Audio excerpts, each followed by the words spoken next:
وعن ابي هريره رضي الله تعالى عنه قال سمعت رسول الله صلى الله عليه وسلم يقول الصيام جنة ما لم يخرج. Nabi Kareem sallallahu alayhi wa sallam said, fasting is a protective covering for a man as long as he does not tear the protective covering. Nabi Kareem sallallahu alayhi wa sallam said, fasting is a protective covering for a man until he does not tear that protection. We all have laptops and computers and phones, so we all invest something on security so that nobody can go into our accounts and so on. So we're very careful about that. So same way, our fast needs to be protected from, firstly, from keeping our eyes gaze down, from which Allah has prohibited us. كل المؤمنين يغضوا من أبصارهم ويحفظوا فروجهم ذلك أزكى لهم إن الله خبير بما يصنعون. Allah says كل المؤمنين يغضوا من أبصارهم. Tell the mu'mineen to put their gaze down. And when we put our gaze down, then our private parts will become mahfuz. ويحفظوا فروجهم. And if you look at something, then you are inclined towards it. But if you put your gaze down and don't look at it, then inshallah you will get halawatul iman before maut. Halawatul iman means that you will get the taste of iman.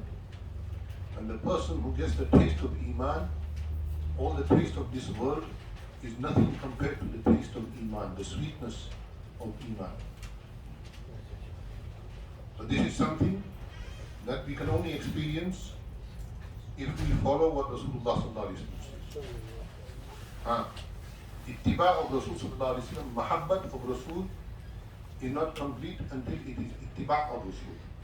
We all love Rasulullah sallallahu alaihi wasallam. Every Mu'min Muslim has love for Rasulullah sallallahu alaihi wasallam. But the love can only be complete when it is followed with obedience and ittiba of the Prophet sallallahu alaihi wasallam. Abdullah ibn Abbas radiallahu ta'ala anhu, the Sahaba love.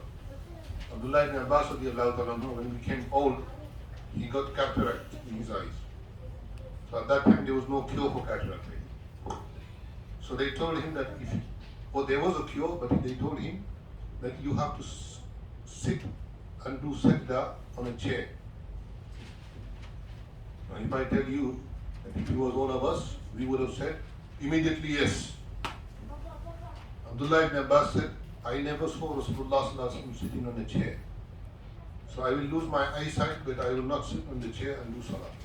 It was jais for him, but his love for ittiba of Rasulullah did not allow him to do that. You might, and I might think that was crazy.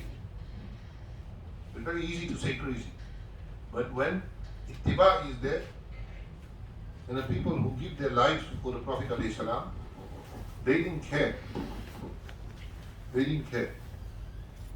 That's why it's easy to say that we follow and love Rasulullah sallallahu alaihi wasallam, but in reality to follow Rasulullah sallallahu alaihi wasallam is something.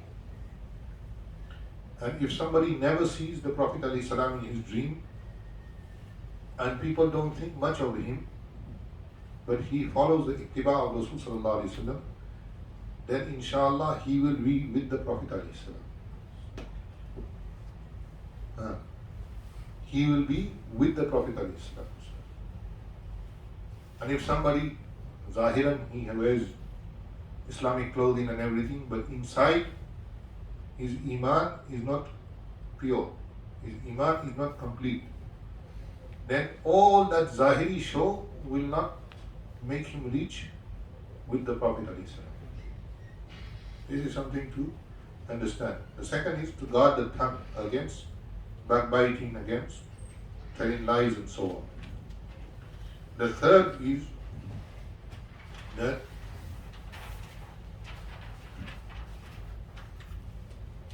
is to keep the ears from listening from haram, music and other things which a person should not hear. The fourth is to keep the body away from sin and evil.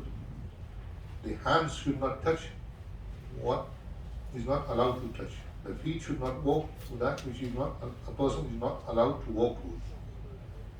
When a person fasts, he should be careful about all these things. Some people fast, but in their fast they still commit zina. They go to zina. So, what a type of fast is that which will not stop them from doing and committing adultery? Not everybody does it, but some people do. So, Allah save us from that. And the fifth is to not to fill the stomach. Because if we fill our stomach completely, then what happens is that we feel sleepy.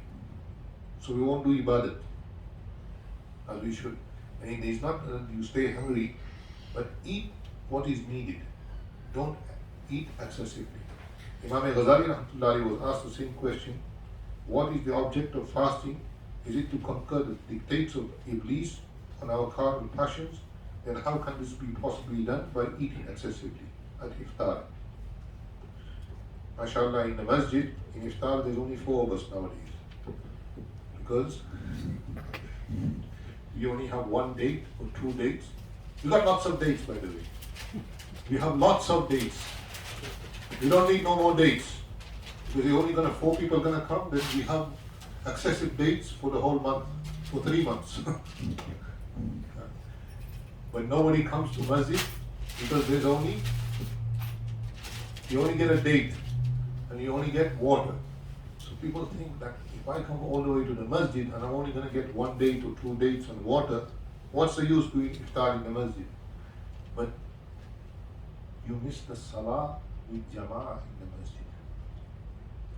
That can never be compensated. That can never be compensated. If you live far and you have to come 2 miles, 3 miles, and then you have to go back, I understand. But everybody, mashallah, now lives somewhere within the vicinity of a masjid or a musalla. So at least go there and do your salah.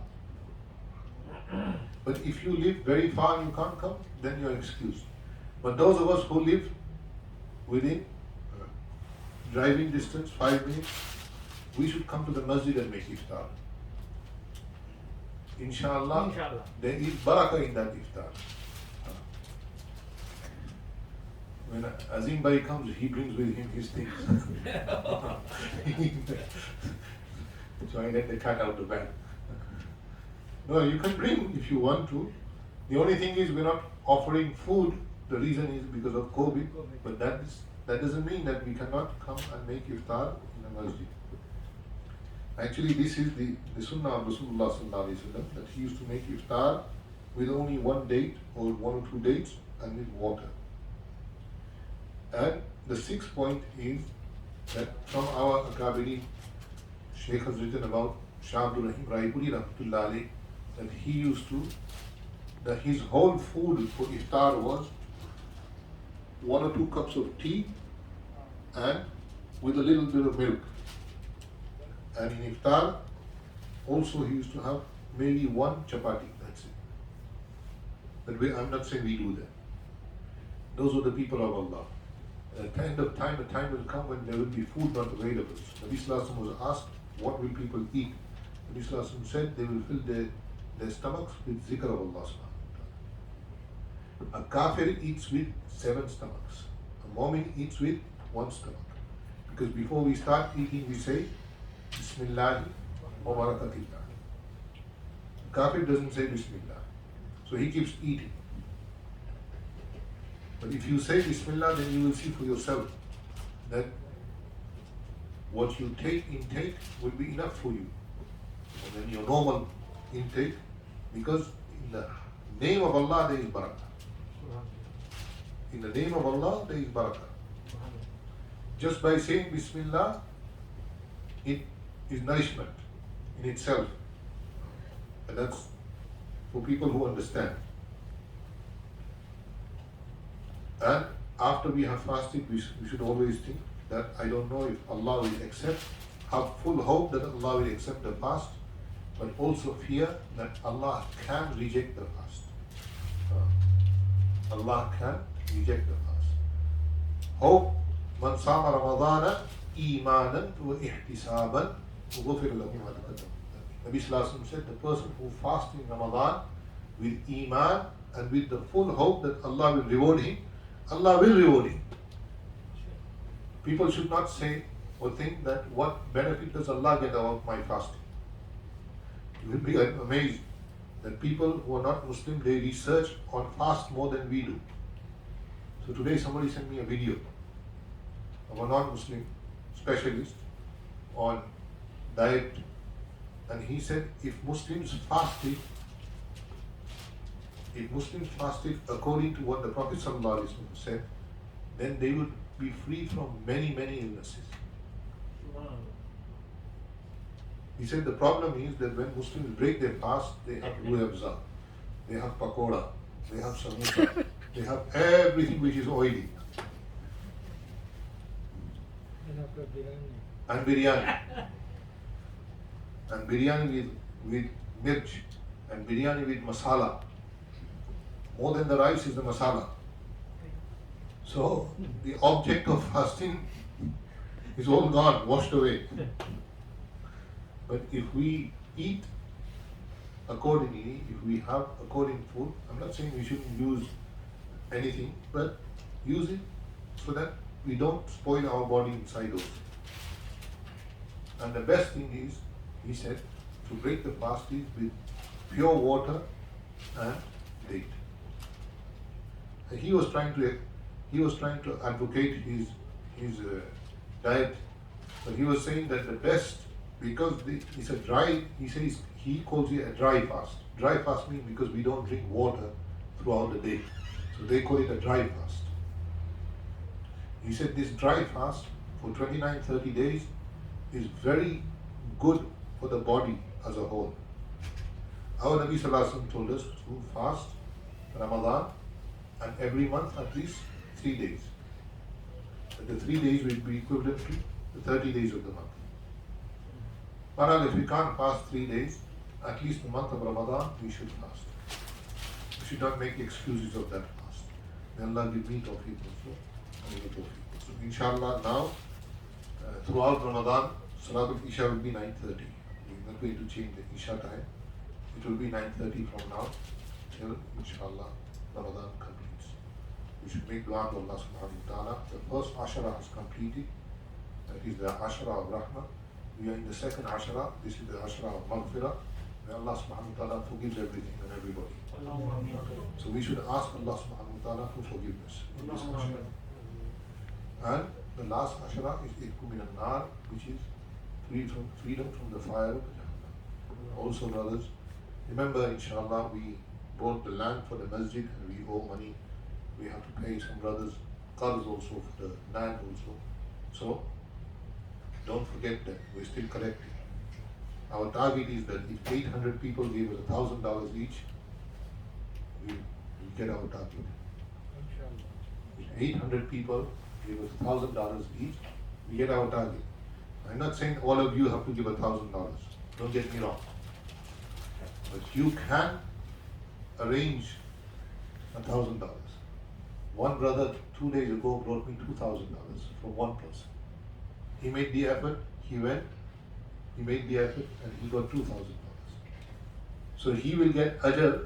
That person will get ajr who gave $2,000, but he will get ajr same as the person who gave $2,000. So that person will get the ajr of 2,000 given in Ramadan. So this person will get also 2,000. He didn't give a penny from his pocket, but he made the effort, so inshallah he will get the same reward as the person who gave. So our aim is that if we can get 800 people to give $1,000, and the other one is that 4,000 people give $200, we still get the same year. Make dua, inshallah, Allah make it easy. Ameen. Allah fulfill the cause of the masjid. Allah also fulfill that the masjid be built. That's what we want to have, the building, inshallah. That Allah makes it easy. Who knows? One of your dua will be accepted. I don't know whose dua it will be. Only Allah knows. Maybe one of the children makes Ameen, Allah will accept it. Ameen. You brothers all, mashallah, and sisters also, because there's no sisters here today. But you brothers, you started off with us in 2015, when nobody was willing. So mashallah, you helped us then also. And inshallah, you will help us throughout. Alhamdulillah, this year we are doing, one of our aim was to make some kids hafiz in the masjid. Alhamdulillah, you see one of our students is doing Taraweeh. This in itself is a great achievement, not only for me, not only for him, but for all of you, the whole community. And inshallah, some are becoming alim here also. So that will be an achievement for the whole community. Inshallah, one day there will be a big madrasa here. Allah make it.